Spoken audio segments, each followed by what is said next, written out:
सुलझी हुई बात है। यदि आगे बढ़ना है अध्यात्म में तो अंदर के विचारों को काटना सीखें। हम अंदर के विचारों में आसक्त हो रहे हैं, भयभीत हो जाते हैं, क्योंकि काम आया अब तो नष्ट कर देगा। कैसे नष्ट कर देगा? कैसे नष्ट कर? हमारे पास नाम है, हमारे पास गुरुदेव की कृपा है, हरि का आश्रय है।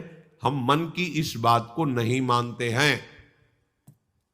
वो बार बार आपके सामने दृश्य लाएगा, सुख की भोगी हुई वृत्ति लाएगा, आपको आकर्षित करेगा। आपकी दृष्टि राधा नाम पे होनी चाहिए, आपकी दृष्टि गुरुदेव के वचनों में होनी चाहिए। ये हमारा दुश्मन हमारे नाश के लिए आया, कभी आपका पतन नहीं हो सकता।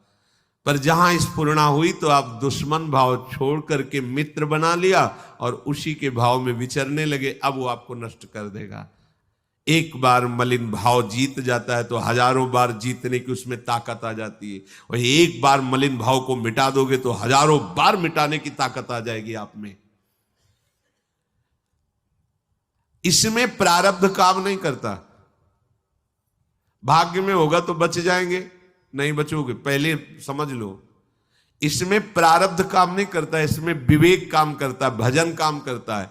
प्रारब्ध से कोई त्यागी महात्मा नहीं बनता, प्रारब्ध में नहीं लिखा है।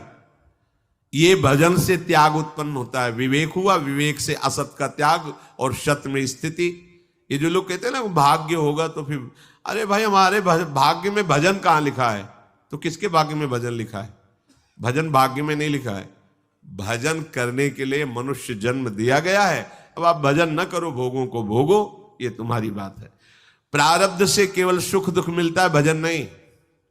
भजन का मार्ग कृपा से मिलता है, और हम पर कृपा हो गई है। अब हमको विचारों में नहीं फंसना है, विचारों को काटते हुए भजन में फंसना है। भजन का निरंतर तैल धारावत चिंतन में लाना, विचारों को नष्ट कर देना है। विचारों को नष्ट कैसे किया जाता है?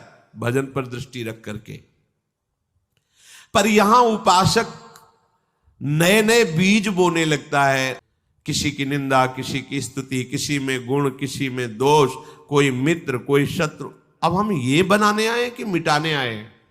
ये नए नए बीज क्यों बो रहे हो हृदय में? राग द्वेष के, निंदा स्तुति, ये नया परिचय क्यों बना रहे हो? उपासक नए बीज बोने नहीं आया, पुराने बीजों को भस्म करने के लिए उपासना में कदम रखा है।